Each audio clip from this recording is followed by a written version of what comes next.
Hola, ¿qué tal, estimados hermanos y hermanas que nos acompañan en esta nueva edición de Palabras de Vida, Alimento para el Alma? Gracias por estar con nosotros una vez más.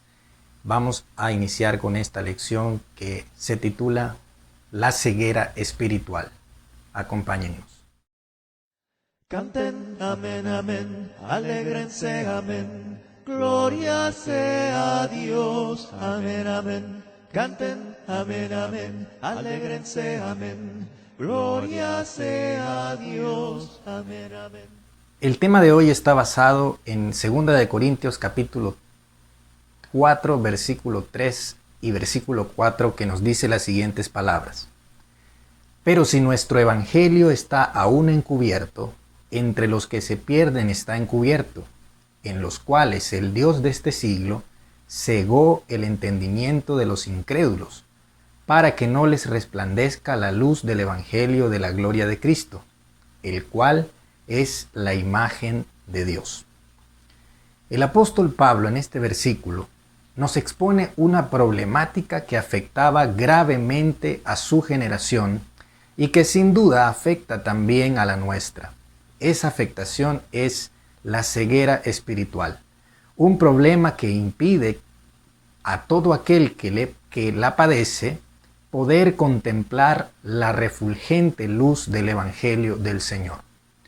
Al igual que Pablo, nosotros podremos preguntarnos en este momento, ¿cómo es posible que el Evangelio permanezca aún encubierto para algunos? Es decir, nosotros que nos encontramos en una era conocida como la era de la información, en la que la información, valga la redundancia, abunda, y el Evangelio ha corrido casi por todos los rincones del mundo. ¿Cómo es posible que para algunos este Evangelio permanezca encubierto o permanezca oculto?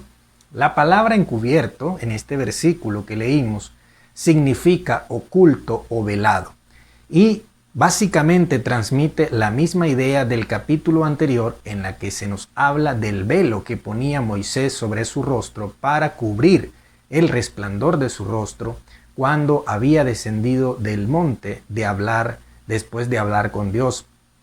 Ese velo que Moisés ponía sobre su rostro, según el apóstol Pablo en 2 Corintios capítulo 3, representa la incredulidad del pueblo de Israel, que no le permitía ver la luz verdadera del Evangelio de Cristo. Al igual que un ciego natural no puede percibir la luz del sol, aún en su punto más refulgente, el ciego espiritual tampoco puede recibir o percibir la luz del Evangelio de Cristo, aun cuando es tan refulgente. Al igual que el ciego natural no puede percibir las bellezas del mundo que le rodea, el ciego espiritual tampoco es capaz de percibir las bellezas del mundo espiritual que ahora nosotros conocemos únicamente por medio del Evangelio de Cristo. Es evidente que el mundo actual padece de este grave problema. Hay una gran cantidad de ciegos espirituales a nuestro alrededor. Muchos que no pueden contemplar la gloria de Cristo que se revela por medio del Evangelio, porque el Evangelio está aún encubierto para ellos, como dice el apóstol Pablo, para los cuales el apóstol se refiere a que su condición es muy crítica, porque él asegura que los que no pueden percibir la luz del Evangelio están perdidos.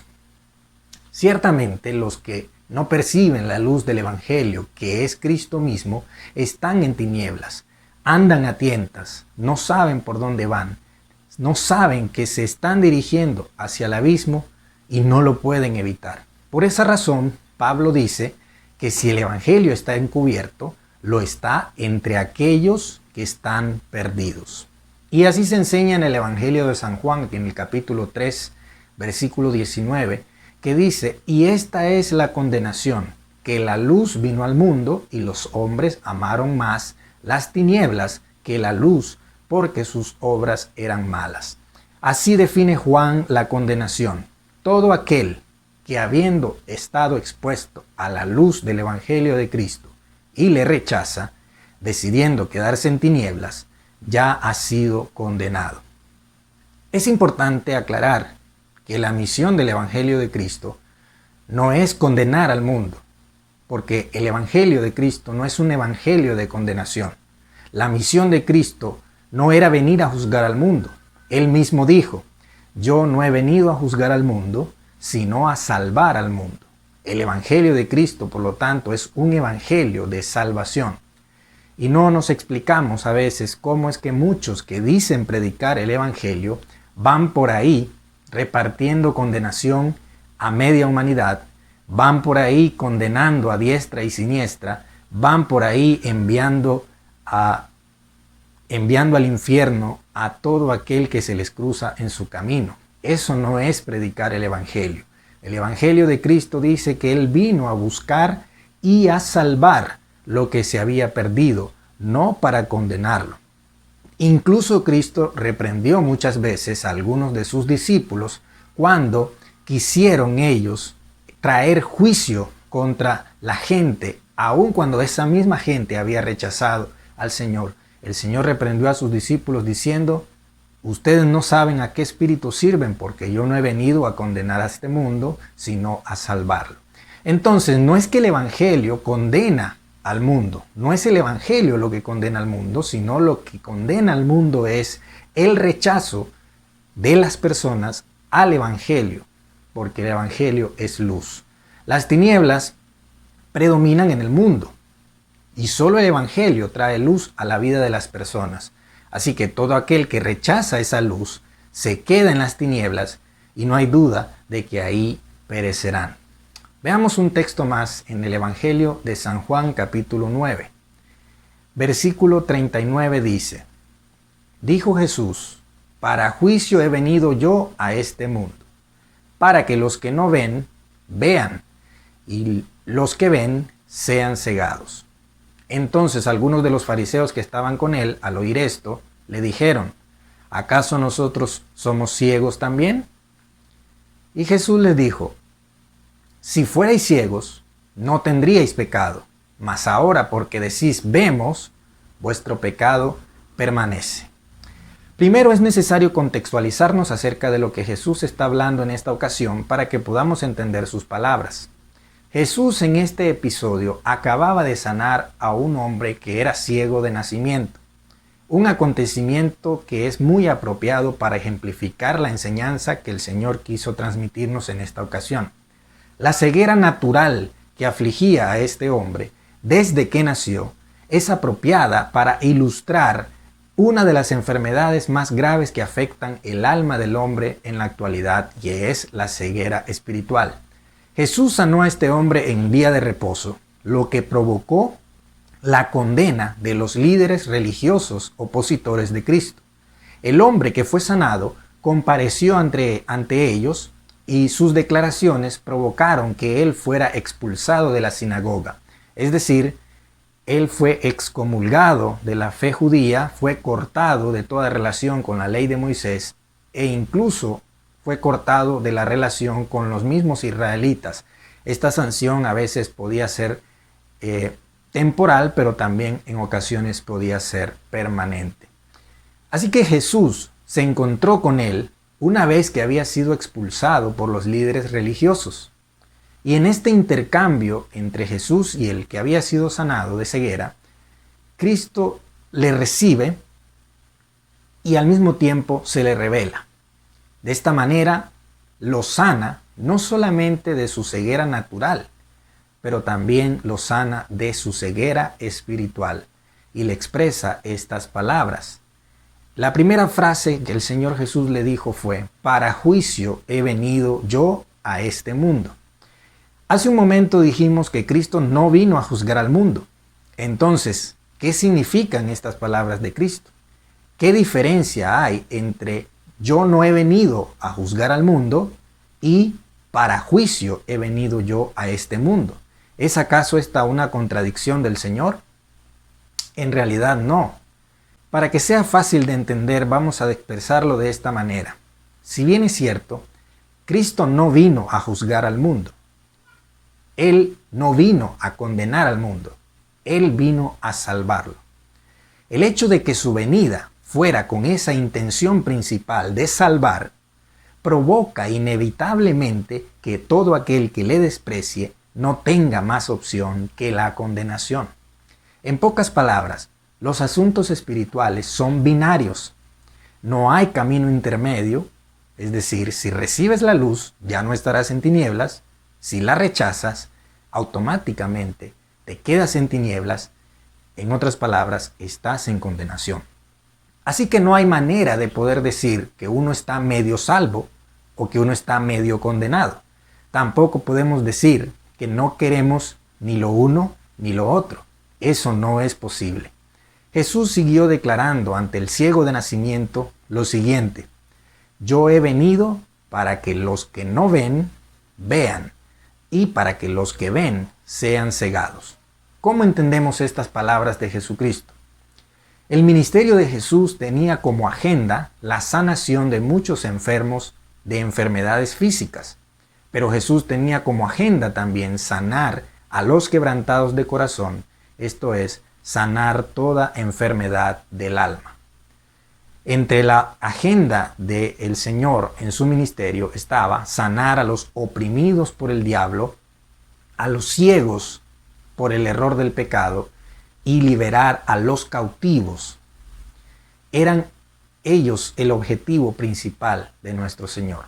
Esa es la ceguera a la que Jesús hace referencia en esta frase que dice: yo he venido para que los que no ven, vean. Así que parte del juicio de Dios sobre todos aquellos que rechazan a Cristo era que permanecieran en las tinieblas del error. Así que mientras los religiosos aseguraban ver, más tinieblas caían sobre ellos por cuanto ellos rechazaban a Jesús, que es la luz. Así que los que aseguraban estar sanos de la vista espiritual eran cegados por la luz de Cristo, la cual ellos rechazaban. Jesús dijo también: si fuerais ciegos, no tendríais pecado, mas ahora, porque decís, vemos, vuestro pecado permanece. Ahora, una vez que hemos sido expuestos a la luz de Cristo, ya no tenemos excusa que poner delante de Dios en el juicio. Jesús dijo: si yo no hubiera venido, ni les hubiera hablado, no tendrían pecado, pero ahora no tienen excusa por su pecado. Y dijo también: si yo no hubiese hecho entre ellos obras que ningún otro ha hecho, no tendrían pecado, pero ahora han visto y han aborrecido a mí y a mi Padre. Así que, si nunca hubiéramos oído el mensaje del Evangelio, quizá podría decirse que tendríamos excusa de estar en las tinieblas. Pero como Cristo vino y ya hemos oído su mensaje, ya no tenemos excusa para estar en nuestro pecado.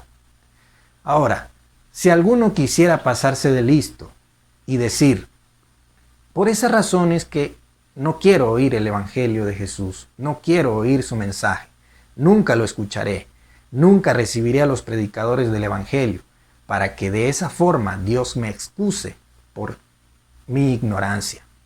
Pero te diría que ni aún así tendrías excusa, porque esa forma de pensar en sí misma ya es un rechazo al Evangelio de Cristo, y eso se convierte en un juicio para la persona que piensa de esa manera, en un juicio para la persona que rechaza el Evangelio. Si los fariseos no hubieran estado tanto tiempo expuestos a la ley de Dios, quizá hubieran tenido excusa ante Dios por su ignorancia, pero por cuanto ellos conocían perfectamente la ley de Dios, su pecado era más grave. Cristo enseñó que todo aquel a quien se le confía mucho, mucho se le demandará. Mientras más exposición tenemos a la luz de la palabra, más responsables somos de lo que sabemos. Por esa razón, Santiago también enseña: hermanos míos, no os hagáis maestros muchos de vosotros, sabiendo que recibiréis mayor condenación. Y la razón de esta advertencia del escritor Santiago es la responsabilidad que pesa sobre todo aquel que enseña la palabra. Una iglesia que tiene muchos maestros tiene mayor responsabilidad delante del Señor. Así que, si habiendo muchos maestros en la iglesia, la doctrina se llega a pervertir, mayor condenación habrá sobre esos pastores y maestros. Ahora entendemos las palabras de Jesús acerca del juicio y de la condenación. Finalmente, necesitamos conocer cuáles son las causas principales que provocan la ceguera espiritual. La primera de esas causas es la ignorancia. Aunque pareciera ser una razón justificable, la ignorancia hace que las personas permanezcan ciegas. Esta pudiera ser la causa más frecuente de la ceguera espiritual. Puede decirse que todas las personas somos ciegos de nacimiento porque nacemos ignorantes. Así que como aquel ciego de nacimiento del Evangelio de Juan capítulo 9, todos aquellos que nacimos ciegos permanecemos justificados delante de Dios. Dice Hechos 17:30, pero Dios ha pasado por alto los tiempos de esta ignorancia.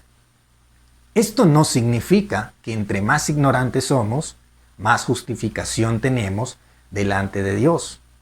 No quiere decir esto que mientras más ignorante soy, más salvo estoy. No. Lo que quiere decir esto es que muchas veces la ignorancia es involuntaria. Pero cuando ignoramos voluntariamente, entonces no tenemos justificación. Esta es la primera causa de ceguera espiritual que muchos padecen. Y se puede decir que esta causa de ceguera, como explicamos, es como la que tenía el ciego de nacimiento, una causa que no es nuestra culpa en algún sentido, no la provocamos nosotros, no la provoca nadie, sino que nacemos con ella, pero que nosotros mismos somos responsables más adelante de podernos quitar esta afectación de nuestra vista. La segunda causa de ceguera espiritual que nos expone el apóstol Pablo es el pecado. Pablo dice que el Dios de este siglo ha cegado el entendimiento de los incrédulos. El pecado es una causa principal entre los que permanecen ciegos, ya que las tinieblas enceguecen aún a los que gozan de una excelente visión. Es decir, que yo puedo tener mi vista sana, puedo tener mi visión en perfecto estado, pero aunque mi visión esté en perfecto estado, si hay tinieblas a mi alrededor, si no hay una luz que me ilumine el camino, mis ojos no me servirán de nada porque las tinieblas mismas no me permiten ver.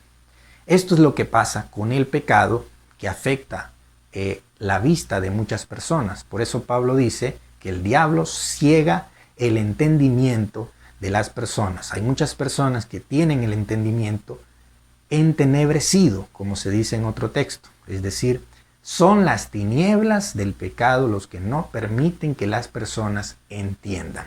Y esta es la segunda causa de ceguera espiritual en las personas. Y por último, tenemos que decir que una de las causas más difíciles de tratar en cuanto a la ceguera espiritual es la falsa religiosidad. ¿Por qué decimos que la falsa religiosidad es una causa de ceguera? Esta era la causa principal de ceguera en los fariseos. Su religiosidad les mantenía los ojos vendados.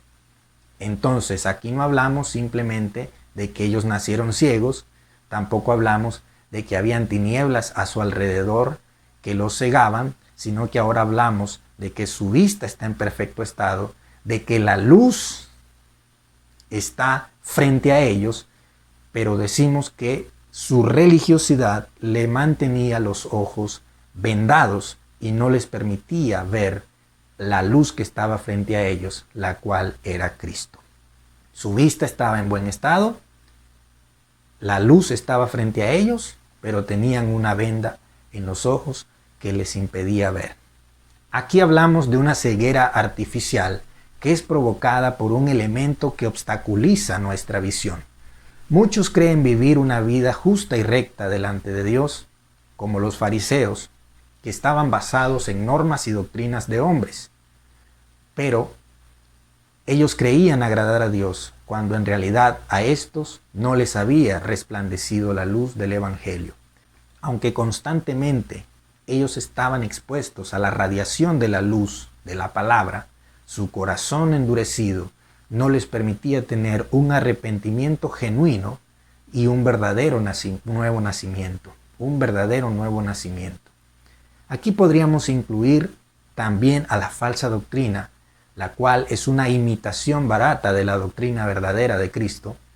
Es un espejismo, una imagen falsa de la realidad, y muchos, como los Gálatas, están cegados ahora mismo por el error de las falsas doctrinas. Para todos estos ciegos hay esperanza, hay cura. La refulgente luz del Evangelio les puede hacer ver, siempre y cuando ellos dispongan su corazón para recibirla y así escapar del lazo del diablo.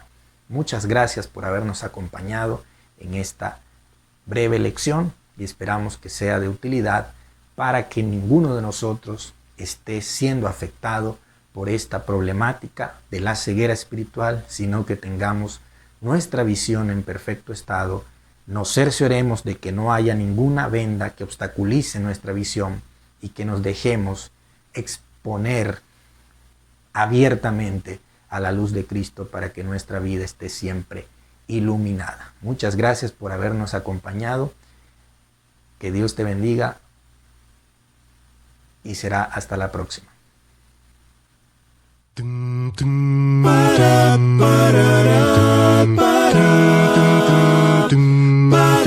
Para